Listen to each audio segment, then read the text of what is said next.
Welcome, new and returning listeners, to today's episode of the Black Business Roundtable. I am your host, Doug Blacksher, broadcasting to you live from the city of Diversity, Oakland, California. Stopping by today is a friend of the show and young, outstanding candidate running for governor for the state of California in 2026, and that is young Barack Obama Shaw, spending a few minutes with us to check in and his take on Sideways, the movie. It's a pretty good movie. I've seen it. Yeah, it's pretty. It had some interesting sites in the area on which I live in, mid California. This movie had me laughing, and it had me just, you got to see it. But to that end, our bi-weekly half-hour segment at 4:30 p.m. with Allyssa Victory, Victory's Corner. She touches on bills in California legislature. And in the California legislature, we have to understand what they're doing, what the bills are, and she does an outstanding job with speaking to the in depth on what the bill is and what we should and should not know and need to know about the bill. A look at the Tennessee legislature. Did you see that fiasco?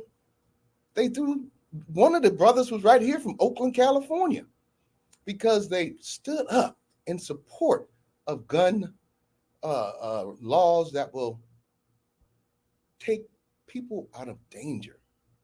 Unbelievable, unbelievable. And cannabis reform we'll also be discussing.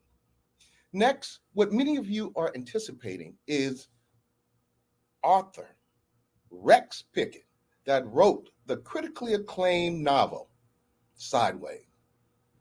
That was made into a movie starring Paul Giamatti, Thomas Hayden Church, Virginia Madsen, and Sandra Oh. Filling in for Dr. Ashley while she is on a brief sabbatical during our second hour with well-known person, writer, critic, and just go get them if you do something dastardly to take away Black people's property in the United States. Her name is Dr. Kaia Niambi Shivers. That's Dr. Kaia Niambi Shivers of Art Republic. She came on a couple of weeks ago, and we had an outstanding show with her and I, and talking about things that we need to talk about and we need to know. So we're going to welcome back Dr. Kaia Niambi Shivers of Art Republic, founder and editor-in-chieftess, a professor at New York University who specializes in writing and media studies. I want to give a shout out to my sister and longtime co-host that keeps me cool, calm, and collected, and whom will return approximately the first week of June for our mental health consultant. I saved that introduction, of course, for my co-host, Dr. Ashley Coleman, Doctor of Psychology. We miss you and look forward to seeing you back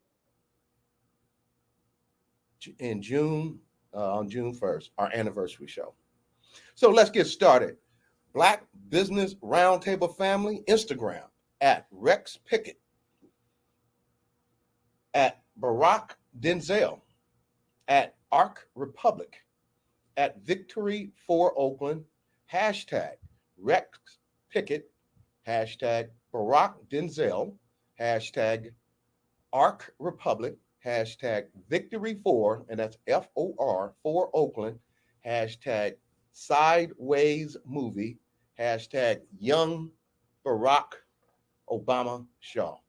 Our earnest thank you, as always, to Mr. Donnie Glover of Black USA for the honor, Mr. Glover, of the Black Business Roundtable, being a part of your growing network of shows dedicated to bringing the real, unfiltered news before the news. Hashtag BlackUSA.news, hashtag Donnie Glover on YouTube and Donnie Glover.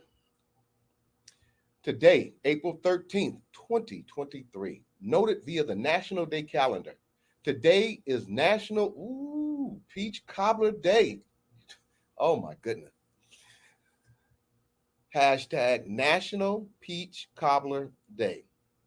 And let's be clear, audience, I'm 60 years old, and from the time I can remember, at every cookout, every Thanksgiving and Christmas dinner, we always had great peach cobbler. Somebody in the family would bring peach cobbler, and let me tell you, we would almost end up fighting over peach cobbler and that ice cream on it. Oh my Lord, get me all hungry. Uh-oh. This week's Black Business Roundtable thumbs up goes to the Tennessee rep, Justin Jones and Justin Pearson, for fighting for their constituents, losing their state rep position, but regaining their seats in their fight for gun reform due to another recent shooting that affected Tennessee. Instagram at Brother Jones _ at Justin Pearson or Justin J. Pearson. This week's Black Business Roundtable thumbs down goes to who made the naughty list this week? This is such a critical thing going on here in the Bay Area. We have 3 DA Black women who have been, in my opinion, doing an outstanding job. 2 have been in office for a while.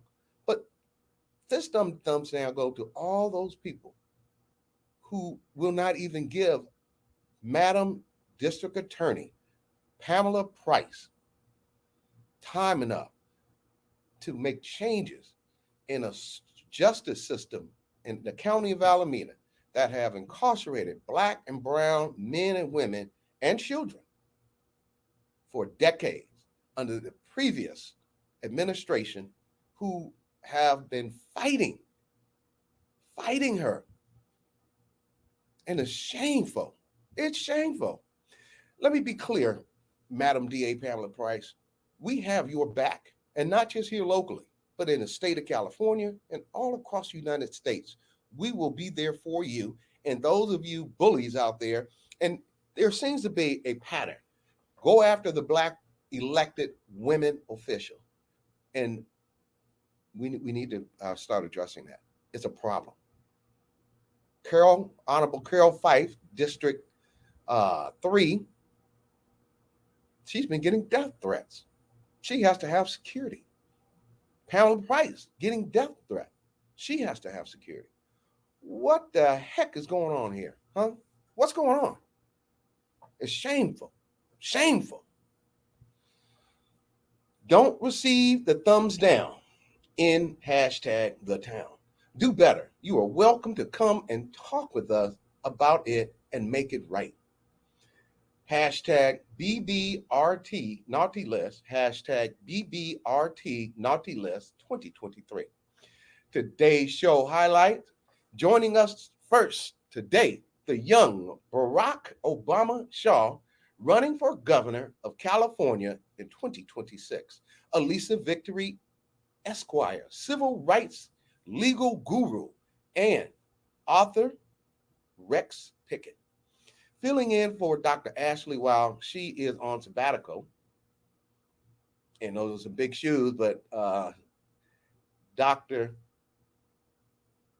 Kaia Niambi Shivers is doing a great job and we appreciate you here on the show. We look forward to seeing you later on in the show today. We want to thank you, Dr. Kaia Niambi Shivers, for co-hosting once again during our second hour. So let's get started right here on the Black Business Roundtable, April 13th, 2023 edition. My show guests today include Therapeutic Thursday. This week is replaced with an impromptu real talk with me, Doug Blacksher. Topic, Sideways, the movie with Barack Obama Shaw, with a few favorite scenes, and what about all that wine? Ooh, some great wine. Barack Obama Shaw, see him on Instagram at Barack Denzel, hashtag Barack Denzel, or Facebook, Barack Denzel, hashtag Barack Obama for governor, for GOV, and that's for the numeral 4, GOVCA, hashtag Young Obama Shaw. Allyssa Victory ESQ is a civil rights leader, educator, and licensed attorney serving across the Bay Area and state of California. Her website is Victory4, that's FOR Oakland.wordpress.com / Instagram at Victory4, and that's FOR, hashtag Victory4 FOR Oakland. Once again, Instagram at Victory4, and that's FOR Oakland, hashtag Victory4, and that's FOR Oakland. Rex Pickett, author, and of the Sideways trilogy, Sideways, Vertical, Sideways, Chili, and also an archivist featured in the New York Times. Isn't that amazing? We're going to have him right here with us, folks. Screenwriter, written, directed 2 indie feature films, and his Rex Pickett papers are currently enshrined, at Geisel Library in their collection. And I might be saying that, I'm pretty sure it's Geisel Library in their special collections and archives on the campus of his alma mater, the University of California, San Diego. That I also mentioned he has Sideway wines. Wow, I'm gonna have to check that out. Instagram him at Rex Pickett, at Sideways Wine, at Sideways Brand, or Facebook, Rex Pickett, and Rex Pickett Sideways Wine. See Rex Pickett this coming weekend at Windward Vineyard in Paso Robles, California, 2 to 5 p.m. At Windward Vineyard, Dr. Kaia Niambi Shivers, founder, editor, and chieftess, a professor at New York University who specializes in writing and media studies. Website, arcrepublic.com / Instagram at arcrepublic, at Black Farmer Index, at or hashtag arcrepublic, hashtag Black Farmers Index. Instagram, Esteem4, and that's the numeral 4, CA.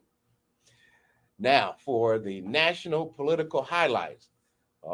Here we go. Senator Dianne Feinstein is facing calls for her to resign. 89? I think it is about time for her to start taking a few more vacations and let the younger generation take it. Oh, she's done a great job, though. She's been very, very powerful nationally and taking care of California, specifically Northern California.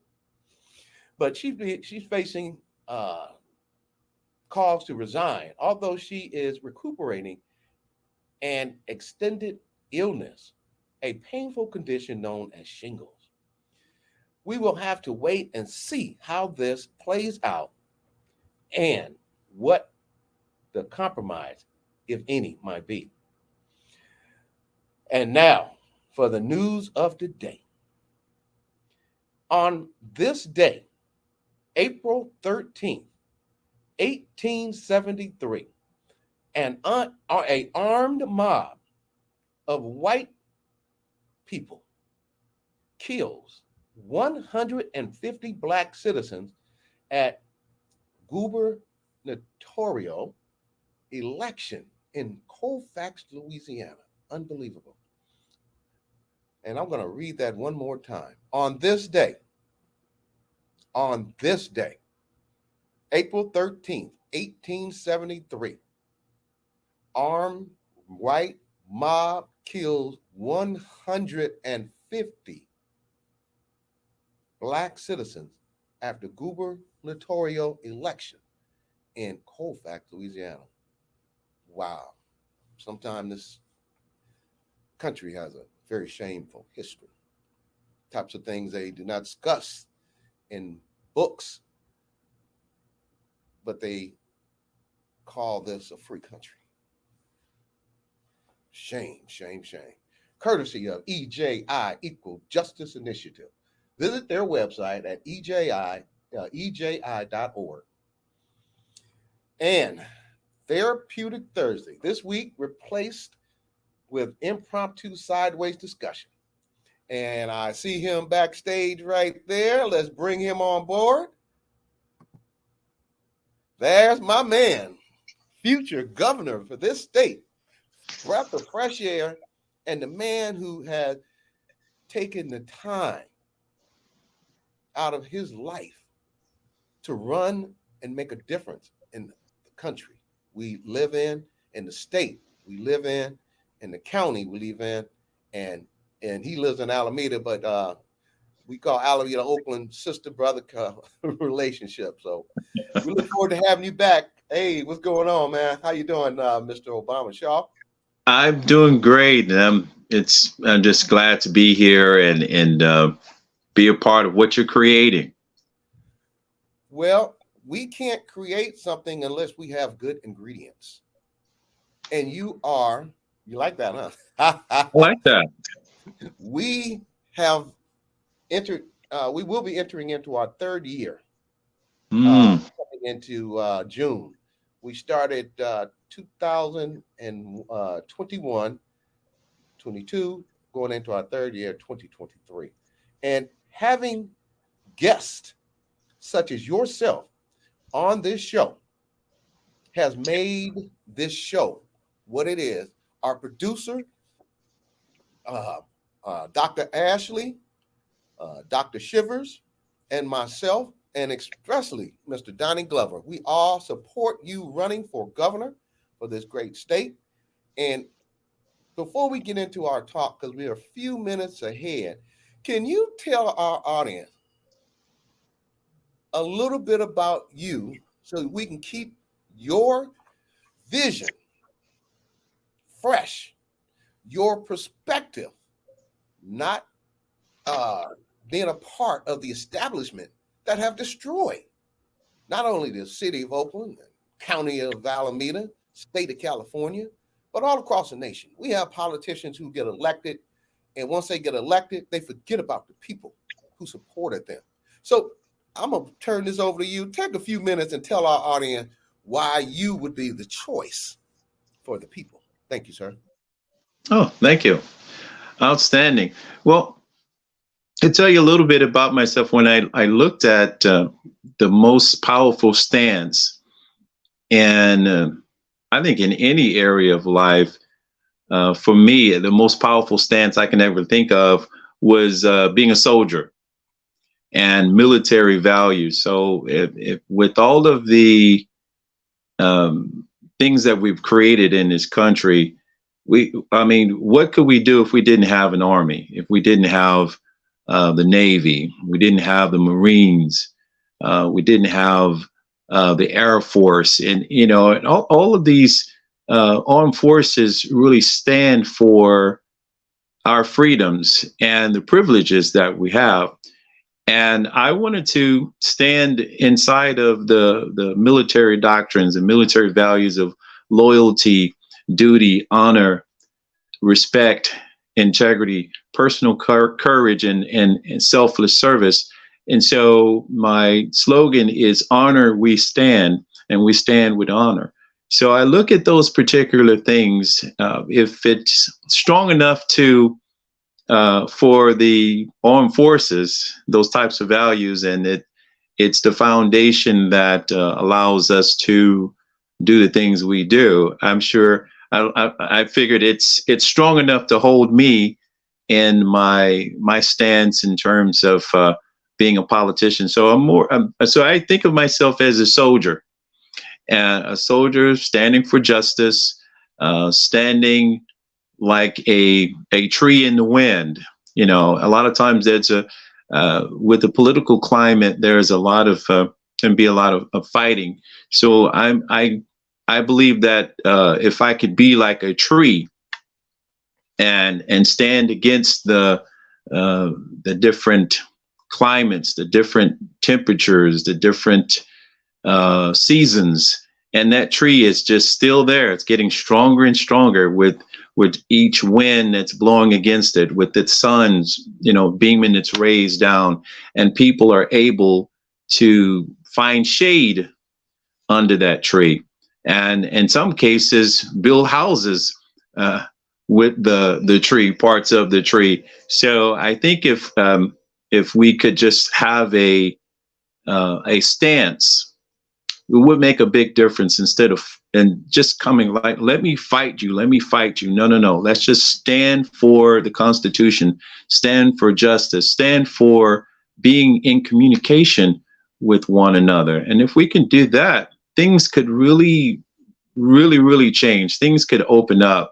And so that's a little bit about me. Well, audience, you heard it here on the Black Business Roundtable on blackusa.news. We have the candidate running for governor of this great state here. And once again, let me be clear, audience. I met this man in front of a grocery store about almost a year ago. Yeah.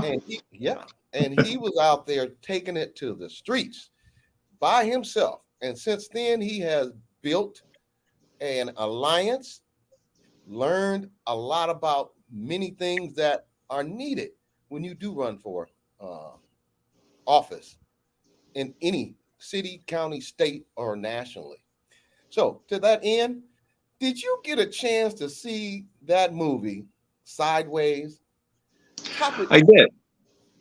I did get a chance to see the movie, and I thought it was, quite clever.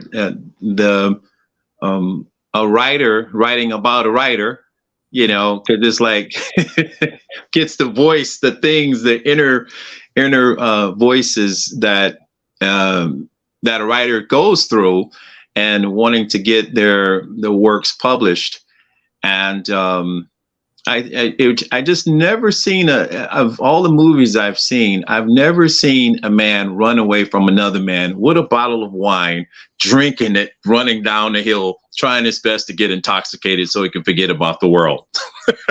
Well, how about Sideways, the movie memorable scenes, and the fact that the entire region in the Santa Ynez Valley was awakened and became a tourist magnet due to all the places featured in the movie. Because it was, we living in this area, sometimes we forget about how blessed we are to have that kind of view of valleys and vast land that extends for miles and miles. And go ahead. And the Hitching Post restaurant, the many wineries, the windmill, the Los Olivos are eateries where Miles and Jack, those are the two main characters, Miles and Jack went to have dinner with Maya and Stephanie, and the famous movie line, if they want to get drunk, or excuse me, if they want to drink Merlot, this is from the movie. We're drinking Merlot. And let me just say that. If they want to drink Merlot, and I said it incorrectly, if they want to drink Merlot, we're drinking Merlot. No, if anyone orders Merlot, I'm leaving. I am not drinking any fucking Merlot. Did you see that? Yeah. So Miles, having retrieved a wedding ring, the wedding rings, the hot tub scene, and the ostrich 5 clicks scene. Tell me what you thought about, those scenes that were interesting to you. Well, what I thought about this, one of the biggest things that I saw was how Miles, he was just struggling the whole time and just really standing behind his friend. And even though he didn't agree with what his friend was up to, he just like, why are you doing this? He's just like, just be my friend. Don't mess this up for me. I said, okay, I'll be your friend and I'll come along. And but it shows the power of friendship, even though he didn't agree with most of the things that his friend was asking him to do. But the fact that he really was his friend, and then he didn't believe in it. He wasn't really for it, but it was the fact that it was his friend, and his friend requested that he come along with him on this journey, and he went and didn't mess it up for him. Really, maybe till the end, but but it was really it was really a charming movie in so many different ways.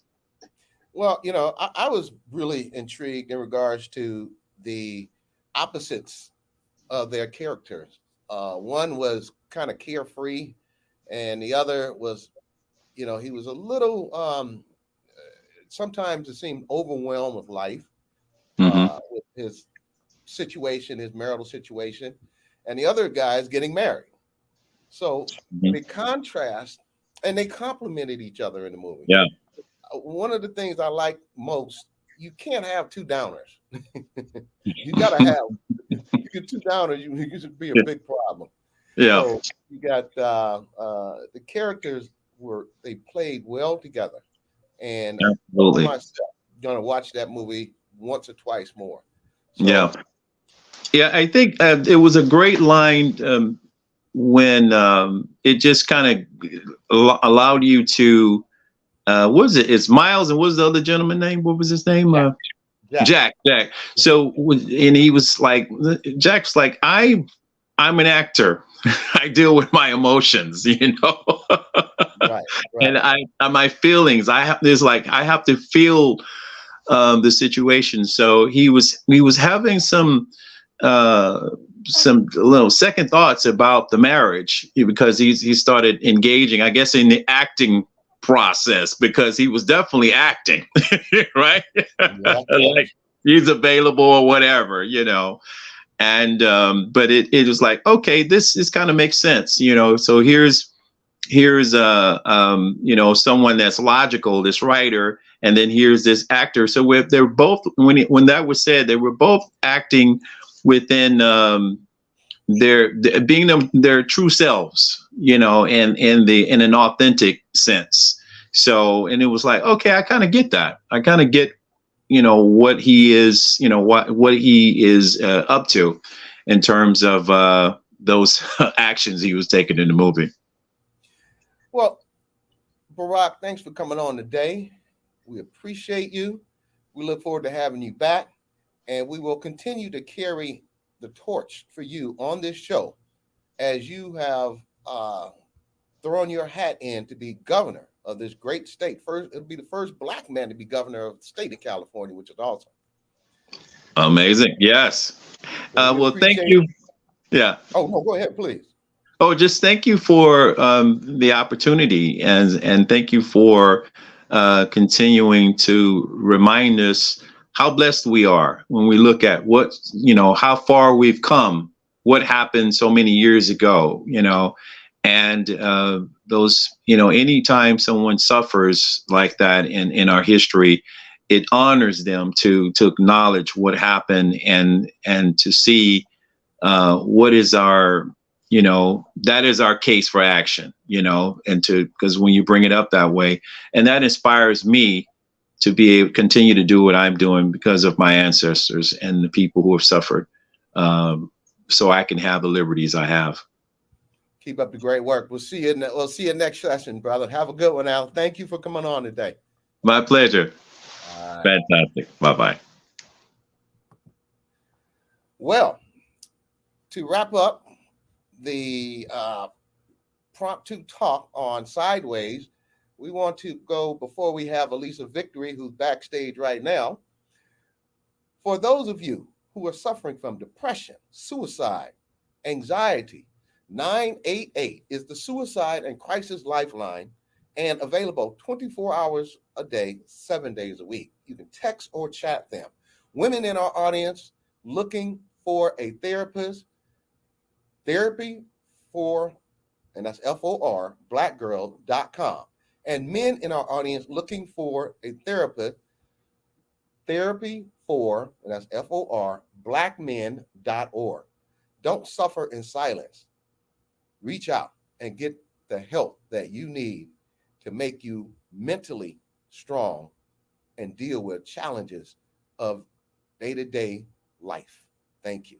We just had her backstage. She must have popped off. Oh, she's coming right on. Hold on. I think I see her now. There she is. Audience, Allyssa Victory, Esquire, a civil rights leader, educator, and licensed attorney serving across the Bay Area and state of California.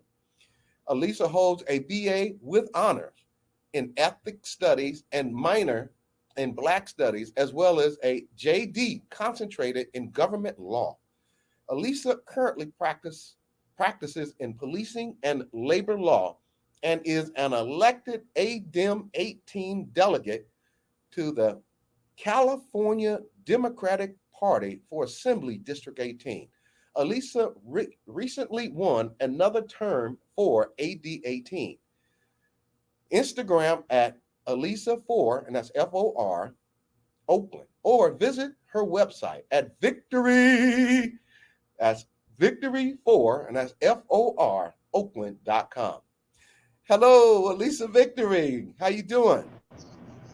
Hello. I'm doing a move-in today, joining you from the road. Just want to make sure you can. Am I good? Okay, you must be traveling. You're going in and out. Maybe a little bit further than mine. Yes, I am traveling. Are you able to hear me okay? Is it better if I turn my camera off? Probably you might want to turn your camera off because you're coming in and out.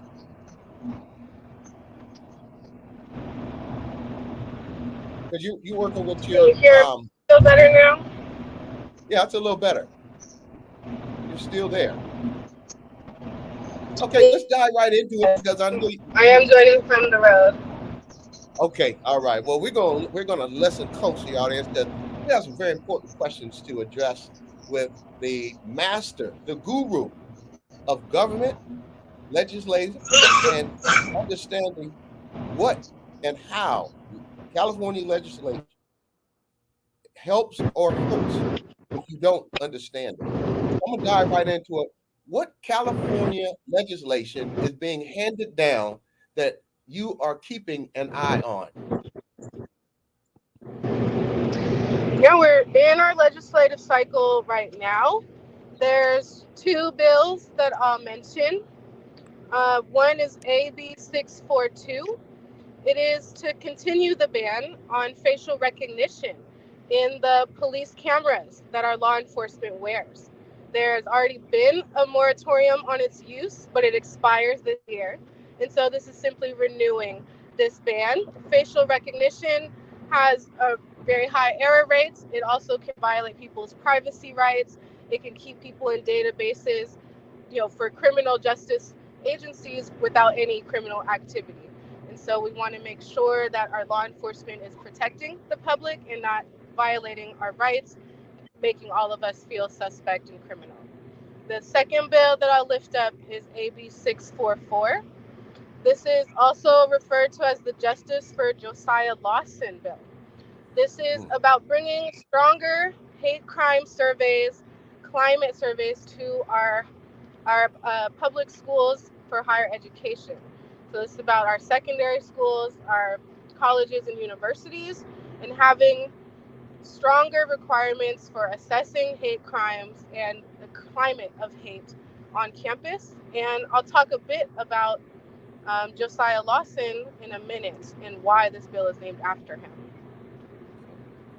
And audience, if you didn't understand or get the full scoop of the bills that legislation that she is recommending that we keep our eye on, you can see the show again because they seem like some very important legislation. And one of the things about facial recognition, let's just be clear. It seems anything that has something to do with policing seems to hurt Black people the most. Look at what's going on in Antioch, California, where the FBI is investigating the police who have, and it's 24 police officers, I believe if that's correct, who have been texting each other, discriminating words and terms. And keep your eye on that. That's Antioch, California. And one of the police officers one or more, was talking about how to shoot the mayor, who's a Black man. So this is not a joke here, being Black in America. This is our reality. Absolutely. What is the Black Student Lobby Day all about? And before you answer that question, let me say this.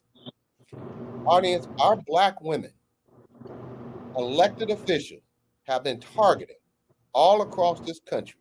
Locally here, Pamela Price, as I mentioned earlier, Madam DA Pamela Price, Alameda County District Attorney, and Honorable Carol Fife has been targeted behind some craziness out here in Oakland, California, and Alameda County. So we need to protect our elected Black women officials, because you don't hear about white women. You don't hear about white women being threatened. So why are we hearing about, and white elected women, why are we hearing so much about Black elected officials who are women? So let's keep an eye on that. And once again, let me go back to the question. I apologize, but it burns me to my heart, because you're going to be elected really soon, and I want to make sure we need the reminders all the time. Oh yeah. We want to make sure we keep water on this forest fire of threats that are trying to knock out our Black women in politics. Ought to be ashamed of yourself, those of you who are doing this. Okay, let me get back to the question. What is the Black Student Lobby Day all about? Thank you. Thank you. Well, Black Student Lobby Day actually celebrated its 6th annual event this week. It is a collaboration between the UC Student Association, meaning the students that are united across all of the University of California systems, and the African Black Coalition. I'm a proud alumni as a student and as a staff of that coalition. We're the largest Black student organization in the state of California. And this partnership started 6 years ago because UCSA had its own student lobby day where all the students from across the UCs would go to lobby together. But there was many Black student needs that weren't being voiced, weren't being concerned, many Black students who weren't even being included and being trained on how to lobby. What is happening in our legislature? What does a bill mean, and how is it processed through our state government? And so Black Lobby Day is really about educating our young college students, our Black college students, around our political process, our legislative process, and allowing them to speak with their representatives directly on behalf of Black students, which do have different needs than students generally. Again, I am alumni of UC San Diego. When I first started at UC San Diego, a campus of over 30,000 students, we had 0.7% Black students. Okay, and that number has not moved too much since then. So Wait a minute. even in Can you California, can you point that number out again? Not even a percentage. Go ahead. What school and what's that number again? 0.7%. And what school even is this? UC Berkeley. This is UC San Diego. Wow. Okay, even schools like UC Berkeley, which is very close to our home here in Oakland, have around a 3% Black student population. So again, we are very marginalized on our campuses. Many of us are organized through our Black student unions, our African student unions, and the African Black Coalition. And that's why the coalition has then built this partnership to make sure that our students that our needs that are already marginalized on campus are not further marginalized when the UC Student Association is representing all students at our state legislature. And so they just had a great event on Tuesday of this week at our state capitol in Sacramento. They had different lobbying events, meeting with legislators. They had educational events. I've sat on a panel letting them know about Black people working in local politics, not at the state level only, but talked about the work I do in Oakland and Alameda County. There was also a presentation from the Lawson family. So I just mentioned AB 644, the Justice for Josiah Lawson. The Lawson family, the mother of Josiah, presented to the coalition, presented at Black Student Lobby Day, talked about how her son was killed while he was a student at Humboldt State University 6 years ago, that she believes this was a hate crime because there was very clear hateful remarks, calling him a nigger and all types of things, wishing that he would die. And this has not been fully investigated. No charges have been brought against the people who were known to have been fighting with him and assaulting him right before he was found dead. And so this family has been seeking justice for 6 years, has been lobbying against their own county and city officials with no relief, have come now to the state, are asking their state officials to pass this legislation so it doesn't happen to other families and to other students. And so that's just a snapshot of what Black Student Lobby Day is, how it started, and some of the important information that was given to our students so that they could move it forward and continue that work of bringing Black issues to our state legislature. And I have to plug that our Black Student United, which is actually our high school students throughout California, held a rally with many other organizations across the state. And their rally, they marched around the Capitol, they rallied on the steps, and it was all to bring attention to our governor funding and investing in Black education, in Black higher education, and outcomes for our K-12 students. So our students are ready, they're already activated, they're already mobilized, and they're certainly getting involved in politics early. Wow. And what school was that again? And what city? It wasn't a school. The Black Students United of California is an organization that's our high school students. Yeah, but where the child was killed, young person was killed? Oh, yes. Josiah Lawson, he was killed when he was a student at Humboldt State University. Humboldt. And that's in Humboldt, California. Right. Okay. We'll keep our eye on that one. We want to put some heat on them to start investigating if they have. It should be considered a civil matter. So the federal government has to get involved, because if this is 6 years and they have not found and have not exerted any energy to resolve this, and it was a Black young man, it's shameful. I know in Utah, they killed those 3 kids, and they put everything in, including the kitchen sink, in to finding those culprit who killed those kids in Utah. So we need to put some shine light on this, keep the heat on them.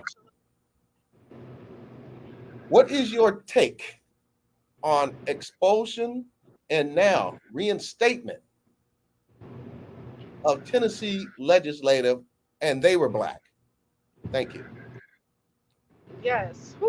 It's been a fiasco going on in Tennessee for many reasons, but all eyes have been on their state legislature. The expulsion of those 2 legislators really was prompted by them joining students, right? Young students, college students, K-12 students who were rallying and protesting for gun reform. for gun safety legislation. They were lobbying their elected officials, and the electeds said, we agree. We want to stand with you. We want to help you lobby the rest of the legislature. And the response from their legislature said, we're going to vote y'all out, and then had to roll it back after so much public pressure, after people reminded them that this is really showing our democracy is in crisis. Too often, right, we see people who are democratically elected, the rules will be changed once they are Black leaders who come with a really strong community-centered agenda, that they'll be attacked, but they were straight up stripped of their representational seats, ones that they were elected by the people. So it wasn't just a disservice and disrespect to those two people, but to the thousands of people that voted them in, that are represented by them, to all of those students that they were lobbying with and agreeing with.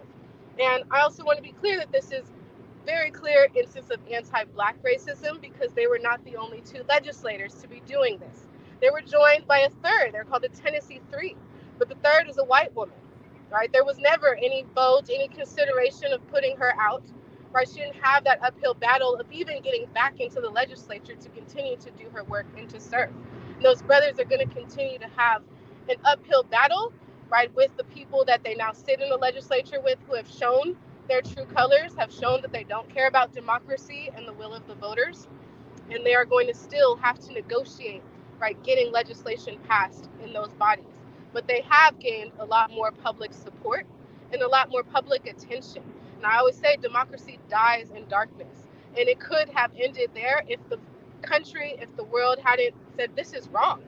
Let's listen to these brothers. Let's invite them to speak while they were ousted. They got so much attention and platforms when they weren't in the legislature for those, week or two.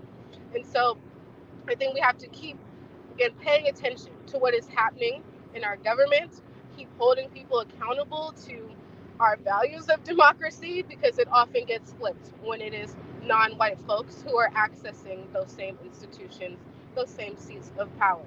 So I just remind everyone, Black men, Black women, Black family, all between, we still have to protect each other even once we're elected. It will still be an uphill battle, but congratulations to them for being reinstated. And they know that there is much work to do, and I'm very excited. And I also want to highlight that one of the Justins is actually from Oakland and previously interned for our Congresswoman Barbara Lee. So what is happening in other states is absolutely connected to what's happening in California. The leadership that we build here has an impact across this entire country. Audience, we have Allyssa Victory Esquire in Alyssa's Corner, who is giving us outstanding political information, not just here in California, but what's going on down in Tennessee with the two brothers who were ejected, removed, taken off of state legislation running against and support gun legislation. So thank you, Allyssa Victory. The next question we have for you is, the 420 smokeout is up upon us shortly. What is your view on cannabis at this time? Thank you. Ooh, thank you. So yeah, we're 1 week out from 420. If you celebrate, that's fine. If you don't, that's also fine. But we're in a state now where cannabis is the #1 cash crop, right? So 420 is a great time for us to think about what that means for Black business, for Black entrepreneurs, for Black economics. And we know that so many folks that were arrested, incarcerated for cannabis-related crimes were overwhelmingly Black, especially in cities like Oakland, which were some of the first to decriminalize weed and to want to legalize it, at least for medicinal use, to teach cultivation. We now have statewide legalization, we have regulation, we have taxation on it, and a lot of these things have operated now to exclude Black folks from being in this legalized business. We still run the black market side of things, but we're not in the regulated market. And so there's cannabis equity programs that had rolled out, especially once it was being first legalized, saying we know that we've hurt a lot of Black folks and we want them to have more equity and opportunity to now make business and make a life off of this that we used to criminalize. still so many Black folks did not get those, cannot afford the high fees and all the procedures that it takes. There's, it still costs a lot even to have a physical storefront to secure your business. There's been a lot of thefts and break-ins targeting our cannabis business because they have a lot of issues with even banking because the federal government considers it a Schedule 1 drug. So there's a lot of reform that might need to happen on the federal level to allow for more banking freedom and for more business protection on that arena. But there's certainly more cannabis reform in terms of the regulations, the fines, the process to make equity real, right? It shouldn't be that hard to know if you locked up all these people, let's make them the first in line to be able to sell, to cultivate, to help train other people, right, on how to do it, on how to grow it. There's folks that have done this for decades before it was regulated. And now that it has been, we're seeing our people being excluded. And so I want that to be in people's minds as they celebrate. This isn't just, something fun and that you might enjoy as consumers, but the actual business landscape is excluding Black business owners.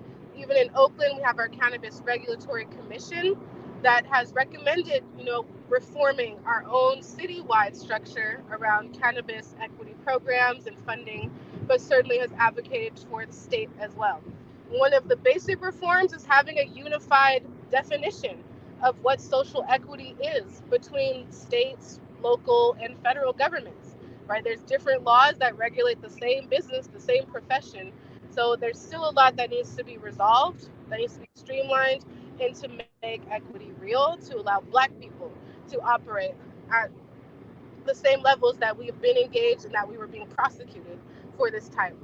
And I want to also lift up, there's many businesses in Oakland that are having celebrations that are Black owned, that have benefited from the equity programs that I encourage you all to celebrate with them next week.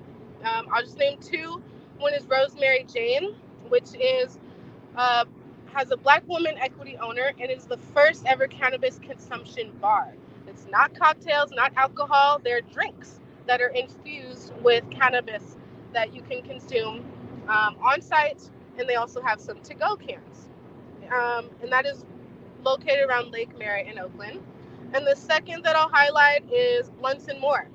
Blunts and More is a really special dispensary. It is located right across from the Coliseum, right across from the freeway exit next to the Coliseum on 66. It's really big. You can't miss it. It has huge parking lot, has a really nice outdoor patio. And it was one of the first to open with equity operator Tookie Blunts. And Tookie is very clear and has such a passionate and strong story that he was arrested and incarcerated for selling cannabis in that exact location years ago. And now that the laws have changed, he is no longer a criminal, right? But he still has to deal with all those repercussions, but he is in business doing what he's always been doing. And he's very clear that this should have never been criminalized in the first place, that it set back years of his life, that he is still trying to gain back and wants to support and help others, especially mentoring young people. So please go check them out. I think they're going to have an open mic night on 420 from 6 to 8. Again, they have a beautiful outdoor venue space where you can enjoy not just cannabis, but the sun. And so I encourage y'all to connect with these businesses, the business owners, to understand their story and how they're also using their businesses to help other entrepreneurs, other people who want to learn what they're doing, and to host conversations around cannabis equity and Black businesses. Well, that was a mouthful. Yes, it was. Well, one of the things that, audience, that we want to impress upon not just our local, state, and national audience, we need to keep in mind that if you didn't know, now you know. The cannabis, well, they used to call it weed, marijuana, Mary Jane, etc. Back in the days when I was growing up, I have many friends that had caught cases because of the illegal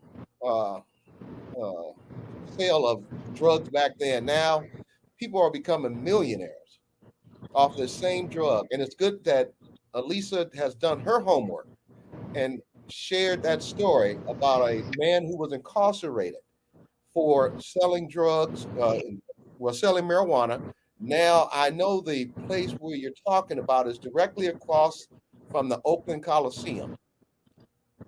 Yes.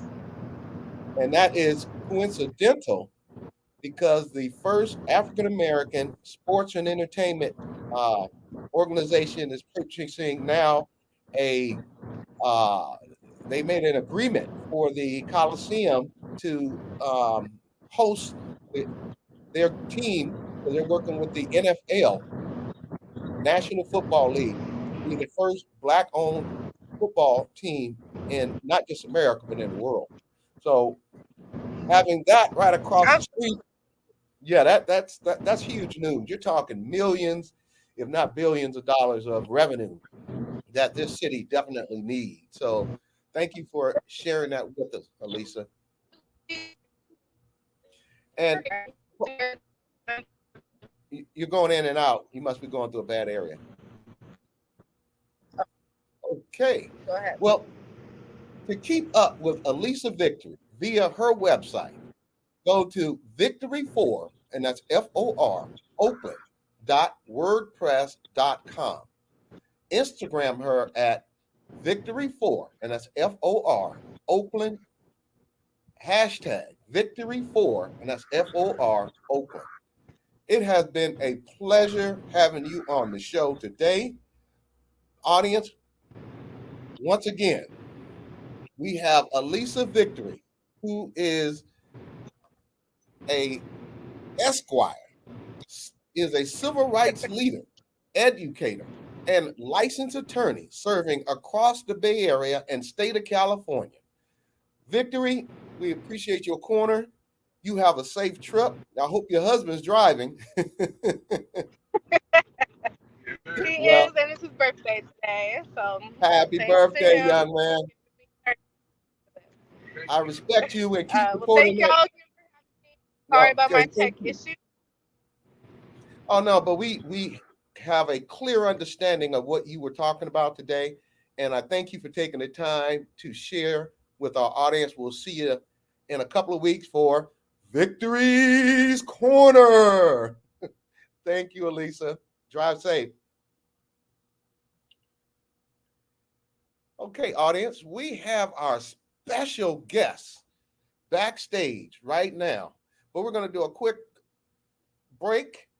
Thank you, Mr. Donnie Glover of BlackUSA.News. And be sure to tune into the Donnie Glover Show with Donnie Glover on Mondays, Chap and Friends on Mondays, Party Marty, Let's Talk on Tuesday, Black USA Crypto News with Kamal Hubbard on Fridays, as he knows all about blockchain and cryptocurrency. On Saturday, the Blackout live from New York with my little sister, Kashmir, and Sundays with my new brother, 60 Minutes in Black USA with Michael Haney. The Beverly Francis Show on Sundays with Beverly F. Smith. To join our Black Business Roundtable advertising family, or to be a possible guest on the show, reach us via our email, bbrt2021@hotmail.com. Include your company name, address, website, company phone number, and social media page info to our email address, and that's bbrt2021@hotmail.com for vetting consideration. So, welcome to the show. For the first time, and I saw the movie, it was outstanding. We want to welcome Mr. Rex Pickett, the author of the book Sideways that was turned into the movie featuring Paul Giamatti, and I hope I'm saying that name correctly, Thomas Hayden Church, Georgia Madsen, and Sandra Oh. We have the author, the author of Sideways right here on the Black Business Roundtable to share that amazing, amazing book and movie that I have had me laughing so hard. So my co-host, Dr. Shivers, is running a little way. She teaches a class on Fridays. But let's read Mr. Rex's bio, Mr. Rex Pickett's bio. Mr. Rex Pickett is a critically acclaimed author of the novel Sideways, which was adapted into the iconic award-winning featured film directed by Alexander Payne. Sideways won over 350 plaudits from various critics and film organizations, received five Academy Award nominations, and won for Best Adapted Screenplay, received 7 Golden Globe nominations, and won the Best Screenplay and Best Picture, Musical or Comedy, and undeniably changed the wine world forever. Rex is the author of Sideways 2 sequel, I think it's IFP Gold Medal Award-winning Vertical, and Sideways Chili. Additionally, Mr. Rex Pickett has written and staged his Sideways plays 4 times, the most prominent being with 3-time Tony Award winner Des McAuthman, Jersey Boys, directed in a record-setting run at the La Jolla Playhouse. He also wrote the book and the lyrics of Sideways, the musical, with composer listener Anthony Leigh Adams. Rex New York Times best-selling novel Sideways is now available in hardcover, and I highly recommend it. Hardcover for the first time, as well as Sideways Chili, due in April 2023. Rex just returned from New Zealand, where he researched and wrote Sideways New Zealand, NZ. Or you're making this a trilogy, a multi-trilogy. The Road Back. It has an anticipated release date of late 2023, early 2024. Quick 3-book recaps. The original Sideways.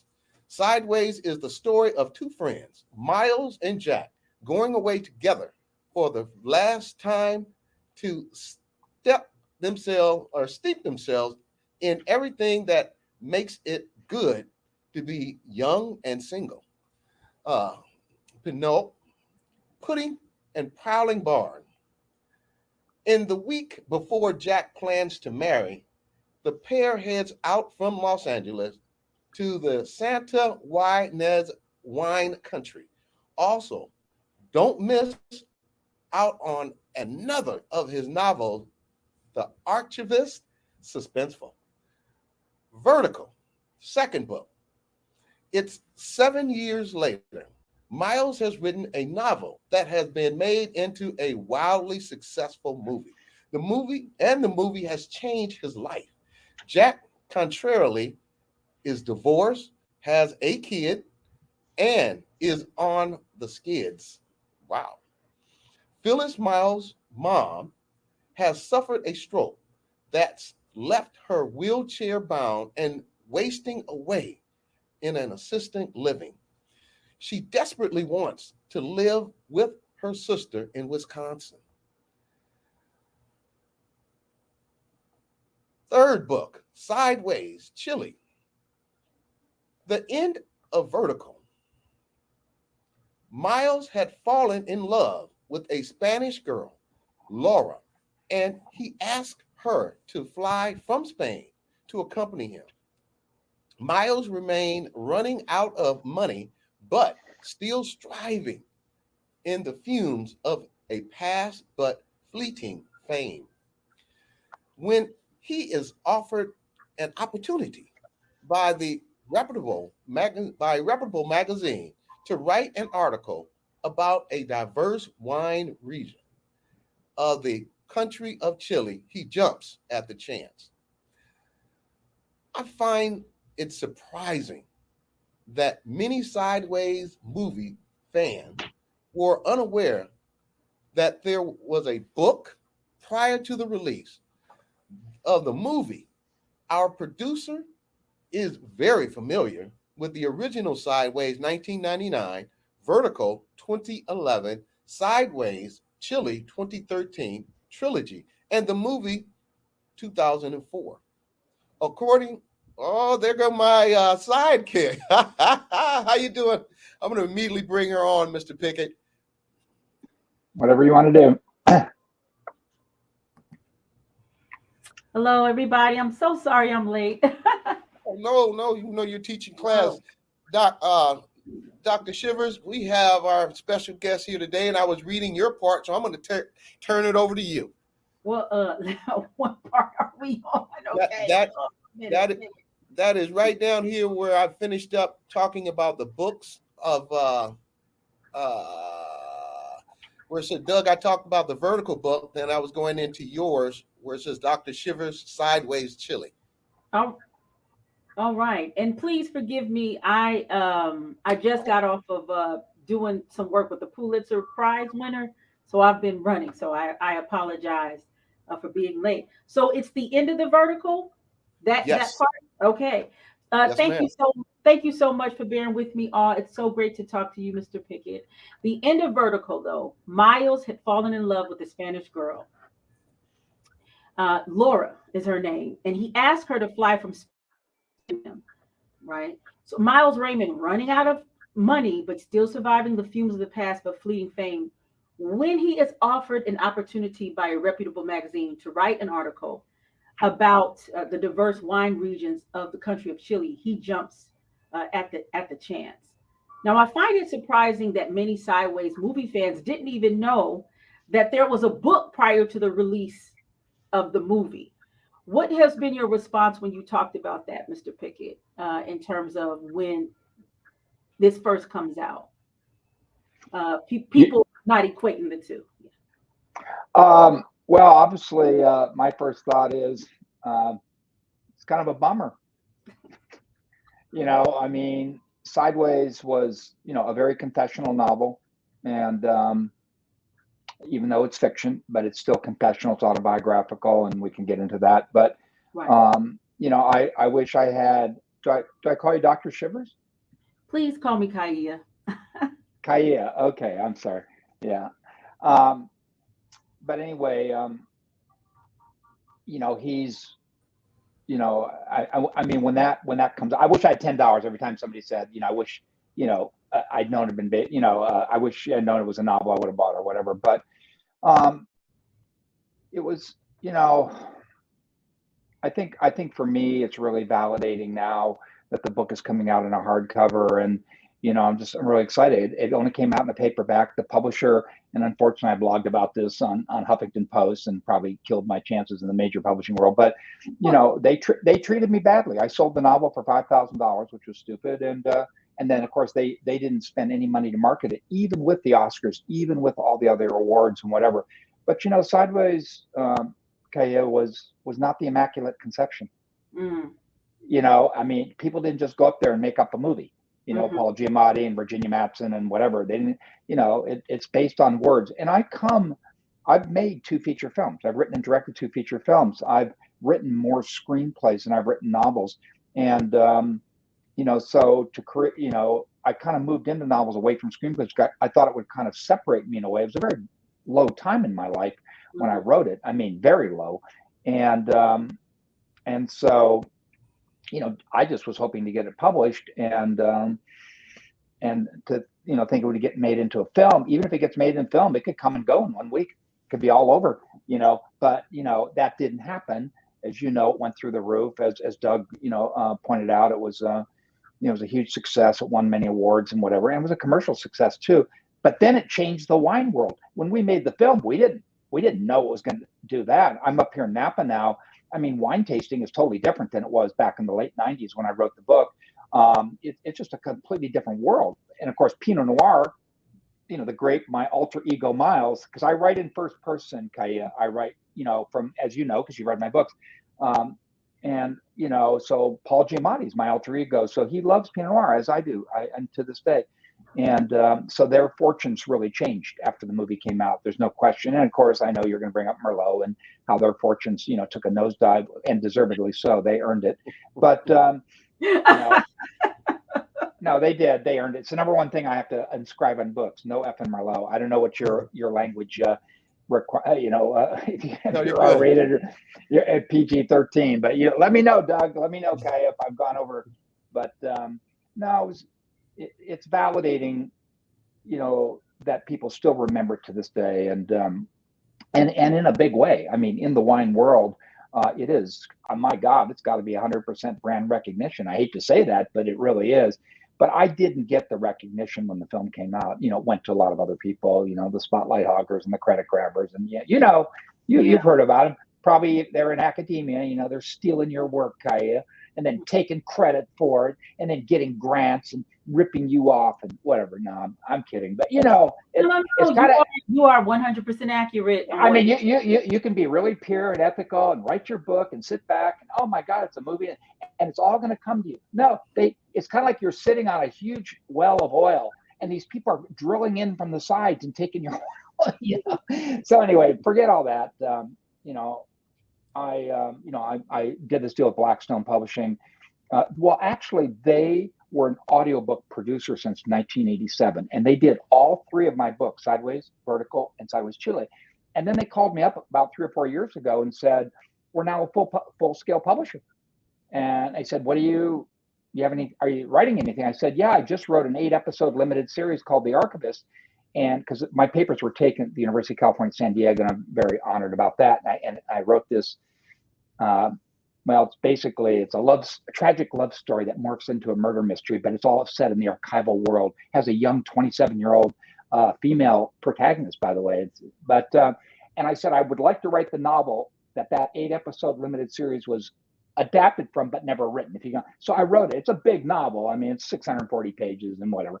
But then I got a chance to go to New Zealand, and they said, "Well, we want to do that book. We want to do the Sideways books." So I went to New Zealand, and because I have to live these books. I'm not a sci-fi writer. When you're reading Sideways, you go to the hitching post. Rex has been there. You go to the Windmill Inn. Rex has slept in the Windmill Inn 50, 100 times. By the way, Kaia, it's now called the Sideways Inn. Oh my. Yeah, no, it is. That area is literally a Sideways movie theme park at this point. It is unbelievable. It transformed that world. I could go on and on with stories. It just goes on and on. I mean, the hitching post, that was an easy place to walk into. Today, try making reservations. It's unbelievable. But anyway, and now I've just, hey, here's a scoop for you guys. For your, I just signed to do a trilogy post New Zealand. Really? Yeah. Congratulations. And I know three, because we went so long from Sideways to Vertical, and then Chile, so it's been a while. So Sideways New Zealand will be the first time you see Miles in a while. And by the way, my characters age. They're not like detectives who say the same age. My characters age, whatever. And so I just signed the deal, just literally a couple of days ago, for a post Sideways New Zealand trilogy in the Sideways series. And the first one is going to be Spain. Oh. Rioja. Oh. And, okay, but it might be Burgundy too, but we'll see. I'm thinking, so I've done Sideways the play, as Doug pointed out. It's been done a number of times, but it's been on a national tour of Spain for the last year and a half. But it was so successful, they're bringing it back in the fall. So I'm going to go in the fall. Because when I go to these places, Kaia, I have to find a story. I have to, what is Miles doing? I have to find conflict. I've got to, so those things kind of came organically to me in the first one. I was going up the San Ynez Valley. I was broke. I was playing golf. I discovered wine tasting. And one weekend, I went up with a friend of mine named Roy, who's kind of like the Jack character, not totally, but kind of. And he said, "You should write a screenplay, Rex, about this." Because we went around wine tasting. We were laughing. I was cracking them up, playing golf, all the things you see them doing. And I wrote a screenplay, but I didn't like it. I didn't show it to anybody. Then I was writing a short story in first person from the standpoint of Miles Raymond, my character, who's Paul Giamatti, about a wine tasting in Santa Monica. I was going to them every Saturday with these snobs, but it degenerates into a brawl over whatever, Bordeaux, over, I mean, literally. And I thought, I'll never forget, I stood up at the table, and I'd been going up to the San Ynez Valley for probably 3 years. And I stood up at the table and I said, oh my gosh, this is the prologue. This is the prologue to the novel. And then I wrote it in 9 weeks. I'm sorry about that. I heard everything you were saying. Several things when you were talking come to mind. A lot of people, for artists, what a lot of people might know them as has such a bittersweet attachment to it. And that's what I hear from you. And the process of how like stories, and I identify how stories come organically. And often people think that we as artists are like social media posts or TikTok posts, like we could just wake up and just poop it on out. So it's really interesting to hear what your process is and how you develop them. I wanted to know, in all of your trilogies, where do you feel like you found who you were? In all of your books, where did you feel like you felt centered and you felt like this is who I am?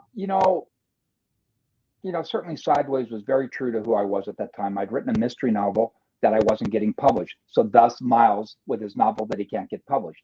I bared my soul. I obviously some of the things, drinking from a spit bucket or having a naked man run me down the street, those didn't happen. Okay. That's the fictional part that I've got, but I was in a very despairing place. I was dead broke. And the 90s was a brutal time for me. I was married, got divorced, and, my agent died of AIDS, and my mother had a stroke, and my younger brother stole all her money, and I had to take over her care. I know, get the violins out, but it was a tough time for me. And so when that novel wasn't selling, I just said, when I started to write Sideways, so I was telling you how I was ideating it. I wrote it originally as a screenplay, didn't work. Then I wrote a short story from the standpoint of Miles Raymond, and I was like, it was a wine tasting that goes out of control. And suddenly I thought, oh my God, that's the prologue to the novel, and I'll write it. So the novel is emotionally true to where I was at the time. Very despairing, very suicidal, very dark, whatever. But the secret sauce was comedy. I can sell despair with comedy, okay? But despair qua despair, that's a hard one to sell. Now you're Samuel Beckett, and I'm not Samuel Beckett. So, I if you can make people laugh, I think you can sell them your inner soul. And people come up to me today. Bear in mind, this novel was written 20 years ago. The movie came out 18 years ago, and there's big 20-year anniversary, by the way, events happening, and I'm on a big tour. And people come up to me today, and I say this at the risk of immodesty, and I don't want to sound arrogant because I'm not that person, but how much they remembered the movie, they've seen it so many times, how it spoke to them. And I think because the character is very real. He's not a superhero. He doesn't necessarily find, romance in the end or anything like that. He fails, his novel doesn't get published. He ends up drinking an expensive wine in a Burger King. I mean, and the truth of the matter is, let's face it, that's a lot of people's lives. We all have our hopes and dreams, but, don't shovel them down my throat as I can make them happen too. I want to believe it because I suppose in some ways they happen for me. But the truth of the matter is I think that's who I was at that point. I was a loser. So I wrote about being a loser. The thing is, if you write a book like, serial killers or cops or lawyers, whatever, it's all, and if it doesn't sell, who cares? It's just been done a million times. You can't have a personal emotional investment in it, I don't think. But when you write about yourself in that personal vein and you get rejected, that's brutal. And my ex-wife, who, by the way, has won an Academy Award for a short film I wrote. She went to the American Film Institute. Yes, it's called My Mother Dreams, The Satan's Disciples in New York. And it's actually, anyway, it won the 2000 Academy Award for Best Live Action Short. So, Doug, I'm 2 for 2 on Oscars because we won the Best Original Screenplay. I'm batting 1,000. Yeah, thanks. I'm batting 1,000. But anyway, when she read Sideways, I gave it to her in a manuscript form. My agent read it and loved it, and was getting ready to go out to both film and publishing. And then I gave it to her to read because she was always my, critic and editor. And she told me to burn it. Whoa. Yeah. And she's right now the chair of NYU Tisch School of the Art graduate film. You know what? Maybe I need to go meet her because that's exactly where I am. Yeah. Oh, I'm in my NYU office right now. Are you? Yeah. Well, I think this year she's on sabbatical, but she's been the chair, and she says, stop telling that story, Rex. It makes me look bad. I said, well, it's a true story. I mean, she produced the 2 feature films that I wrote and directed. So she's had a lot to do with where I'm at today. It's funny that you're at NYU, but it's anyway. So yeah, that's where she's at. She didn't make any films after that, but she told me to burn it. There was a lot, my writing can be very polarizing because it's personal. It's just so. In fact, there was a woman I was, having a few dates with, and thought maybe there was some hope there, and she wanted to read it, and she came over and she said, "I can't see anymore." Why? She says, "How could you write something so personal?" And she slapped it down on the porch, my manuscript. So anyway, this is what we deal with, But then there are other people who loved it. So I think when you write from yourself, it's it has the chance of having staying power. And we talk about art and you talk about, people producing content on TikTok. That's not art. That's just content. And they're playing this kind of, intermittent reward treadmill game or whatever, but the truth of the matter is art is what stands the test of time. Time is the harshest critic. There's no question. And so when somebody comes up to me, like the other day, I signed a book and, it was to somebody's father and, to Bill, whatever. Thank you for getting me through some hard times and everything. The movie, that brings tears to your eyes that you wrote something and it moved a guy you've never even met. That the comedy, the laughter, the relatability of the characters, and it's not easy to do. It looks easy, but it's not easy to do. Yeah, I agree. Doug, you have something?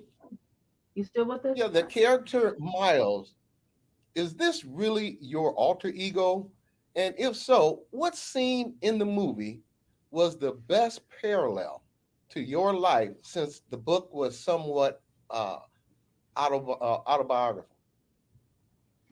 The book is definitely confessional. It's definitely semi-autobiographical. I mean, I fictionalize, for conflict, for comedic sake, for sure. There's no question about it. Obviously Miles, Paul Giamatti is my alter ego. I write in first person. So that's, his thoughts, his, what's roiling in his soul is what, what he's feeling, what he's experiencing and so on. I don't know, there's so many scenes, some are kind of painfully true, like Miles staggering out of the hitching post, midnight, with all alone, it probably was me circa 97, 98, 99, whatever in those days. Not stealing from my mom. I wouldn't, that's a little bit made up. But I think at the end there's a scene at the wedding, Jack's wedding, where Miles sees his ex-wife, and then she comes up, and not only does she introduce him to her new husband, but then she says she's pregnant. And although that didn't happen to me in real life that way, it did happen to me, and that's maybe if you thought that person was your soulmate or whatever, and then of course you break up and they get remarried. Okay, well that's that's big. But if they're pregnant, that whatever fantasy you ever had, it is over now for sure. Because their life has totally changed, and so I think that moment always was pretty poignant to me writing that. Yes, I there are so many backtrack. I'm so sorry I entered it a little bit earlier, but I kind of want to backtrack just a little bit. When is there going to be an audiobook for Sideways New Zealand? Of course, yeah. There's Blackstone, my publisher, they do audiobooks. That they're an audiobook company. They were for 30 years. They have over 17,000 titles. They just got into print, and so of course they'll do the audiobook. For all of my books, they did an audiobook for The Archivist, beautifully narrated by this woman Caroline Hewitt. So yeah, And could you tell us more about your online bookstore that you have? Well, I kind of decided to take control of my destiny a little bit. In wine, there's this kind of, I hate to use these terms, but direct to consumer, there's, so, I get a discount. I do events. In fact, tomorrow I leave for Paso Robles. I've got 2 big events down there. And so I get my books from Blackstone, for my author's discount. I sell them for what you would get them on Amazon, but instead of $1, it's a totally different story. So, and you get them autographed, you get them inscribed. So for those who can't be at those events, go to rexpickettbooks.com and you can get them autographed and inscribed, and we'll ship them out to you. And in fact, you can pre-order Sideways New Zealand now. It's already written. It's with my editors. Hopefully they like it, but so I think it's kind of like when you let other people take control over your product, you don't, in terms of royalties and stuff, I don't really want to get into that too much. I think you can kind of know where I'm going with that, because I don't want to sound like, I'm bitter or anything like that. But the truth of the matter is that, Sideways, the original, was published by Macmillan St. Martin's, and people would be shocked to know what I made from that book, all total, over 18 years. I mean, they would be shocked to know what the figure is. And so, it's a different time now. And because I'm fortunate that I have this Sideways brand, and I can get events, especially in the wine world, wine festivals. We're doing a big one in Mendocino County, at Anderson Valley Pinot Noir Festival. Come on up. It's going to be great up there. We're going to be at Mauritson and Maxville here, Paso Robles, and at the Vintners Collective in Napa. Drive on over. We'd love to see you. And so I can get those events and then sell books there. And it's good for me, and it's good for them, because there's so many Sideways fans out there, and I like meeting with people. I enjoy telling them, like what I'm telling you, some of the stories behind it, and they love hearing it because the movie resonates with them. It struck an emotional chord with so many people, and it did not evanesce. It has remained to this day in many people. In fact, it may even be more so because you have younger audiences who've come along and discovered it. In fact, I'll go even further. I'm not sure the film would even get made today. Right. Yeah. No, that's so very true. It's kind of and not because of anything inappropriate necessarily. But inappropriate is where you find conflict. But it's really because it's sort of a hard sell. Everything today is franchises and superheroes, and I'm not really, film was my big love, and literature, and I'm not feeling film like I used to. I'm just not feeling it. There's still some good ones, no question about it, but I don't know. Hollywood just seem to be creatively bankrupt to me personally. Those original films, and it was Alexander Payne who got this made, and he had a cast of unknowns. No one knew who Paul Giamatti was. And I'm telling you, studios didn't want to give him the money for a film starring a guy named Paul Giamatti. They just didn't want to do that. But they were willing to give him the money because they wanted a film by Alexander Payne. So he was able to leverage his power. But I'm getting tired of seeing the same stars. I want to see new faces. I'm tired of seeing the same stories and the same formulas. I want to see new stories. And so Sideways is like, it kind of, I think, takes people by surprise in some ways. It's a very character-driven, dialogue-driven movie and book too.